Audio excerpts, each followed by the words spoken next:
All right, Doug, thank you so much for your time. Pitching coach for Texas Rangers. Before we talk about Major League Baseball, it's been 10 years since you were in Korea with Samsung Lions. You won a championship. It's been 10 years. Can you believe that? Yeah, it's kind of flown by.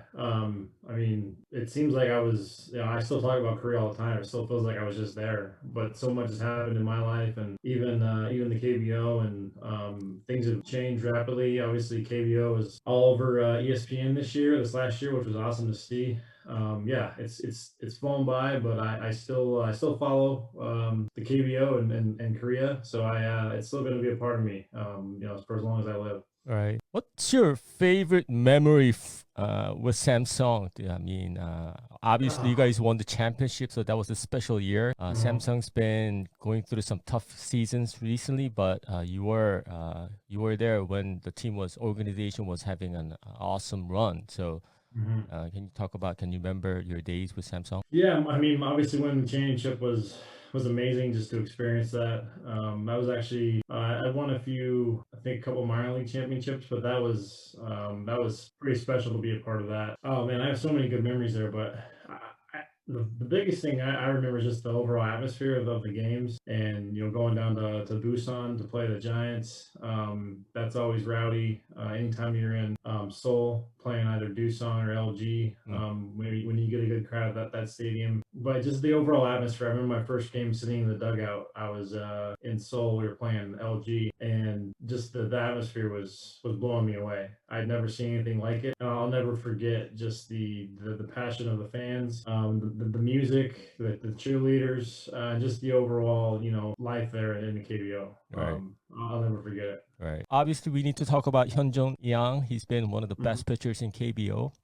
He signed with Texas Rangers. Obviously, these decisions are made by front office, general managers, and scouting directors, and so forth. But I'm sure at some point they came to you about possibility. You can't tell us everything about the process, but can you tell us when you found out and whether you had any kind of input on the acquisition? Yeah, I think obviously we've had interest in him for a while. I think it's kind of well documented in 2014 we had interest with the same kind of group of the front office and scouts that have been around. So we've always had our eye on him. And then this year it seemed like he was really trying to get over to the States, and honestly didn't have a ton of input, but we were asked to give our opinions a little bit on him, and yeah, he's exactly what we're looking for right now. He's a guy that's been really durable throughout his career.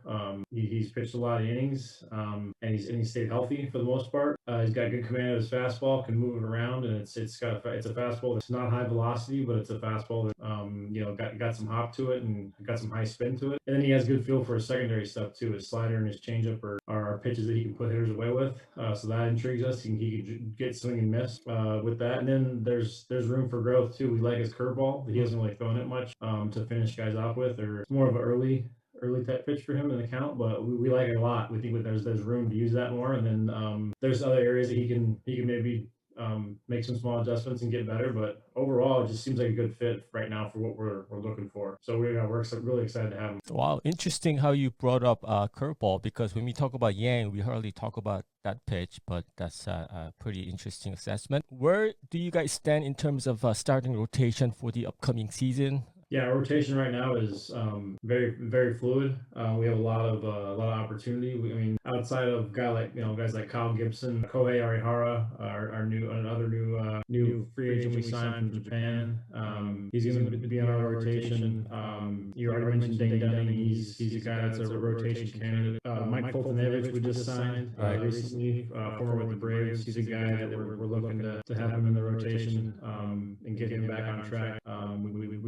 We really like that acquisition. And then there's a bunch of other guys that are going to be competing, and it's not just going to be competing in spring training. It's going to be a competition throughout the season too. We're going to identify guys that are going to have a chance to pitch kind of bulk innings or longer stints, and we might have a situation where we're not going to be a traditional type rotation. We might have times where it's a guy opens, or we have a guy that starts the game and he might pitch 4 innings, and then we bring somebody behind him that pitches 3 or 4 innings, and then our our goal is to give guys, one is to give them a chance to stay healthy coming off the weird year last year. We're not going to have a lot of guys that are built up. Then it's honestly like a reason why we like Young is that he's pitched a lot and he's durable. So there's a lot of competition. I can't give you like a set answer.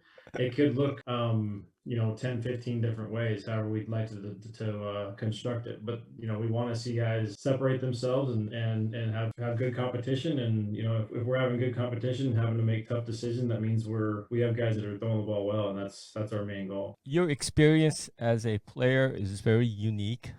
You pitched in the major leagues, pitched in not only in KBO, but I looked up your history. You pitched in Japan, you pitched in Taiwan, and that gives you a very unique perspective as Yang or Akihara is making the transition from baseball in Asia to baseball in the States. From your experience, what do you think Yang needs to prepare? I think, one thing, you mentioned having played in multiple leagues, multiple countries. It's helped me gain perspective of where guys come from, the cultures they grew up in, the leagues they grew up in and playing. But for him, the main thing we're trying to stress with guys is just we want them to understand who they are, what they do well, and pitch to their strengths, and not think they have to make these big changes all the time. And then obviously there's going to be adjustments here and there that we make, but really, my advice to him would be come in, be yourself. We signed you for a reason.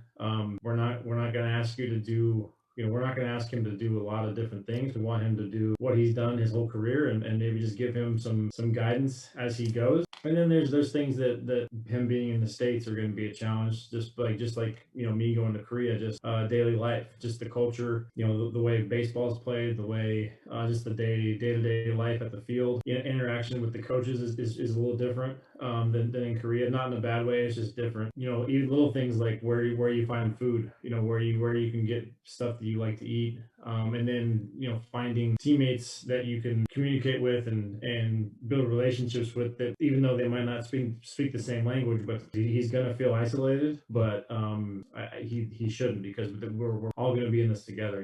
You know how to speak Korean from your days with Samsung. You remember a few words here and Not there. really. It didn't really stick. Okay. I could say no sayo. That's about it. Okay. Well, that's a good start. Yeah. It'll probably come back to me a little bit once I get around him. Obviously, I'll probably pick up some stuff that I remember. Right. Have you had any kind of interactions with him yet, or text messages? No, I've not. We're actually hoping to reach out, myself and our other pitching coach, Brent Segara, get him on a call or on a video chat to talk to him. We haven't had a chance to, just myself and Brendan yet, just because of busy in this time of year. But Okay. he's obviously communicated with our front office and his agent and all that. But I'm looking forward to talking to him and seeing him. I already watched a lot of video on him. I know he has a great track record. I can't say enough about him of what he's done in the KBO. There's a good chance that he's going to be watching this clip. I know that he watches my videos. I would like to believe that. You're eventually gonna, meet him soon. You're gonna spend quite a bit of time. He's gonna be in your clubhouse. What can you say to him before he gets on that plane? You know how that feels, going to a foreign country. You don't know what you're walking into. Yes, it is Major League Baseball, but there's all kinds of things that go through your mind. Having gone through that several times in your career, what kind of advice, not as a pitching coach necessarily, but as someone who's gone through that process before, what kind of advice can you give him? Yeah, I would say just be yourself. Trust what you do, trust your strengths, and then don't be afraid to ask questions. There's no dumb questions. I think that's some mistakes I made going over other places, that I was afraid to ask questions, and maybe I didn't want to look dumb or like I didn't get it. But just communicate. Like if you don't understand it, like it doesn't mean that you're dumb or anything. It just means that you're not speaking the same language, and that's fine. You'll have an interpreter. We'll be able to make sure that we're communicating, but don't try to be anything he's not, because we signed him for a reason, and we're really looking forward to having him.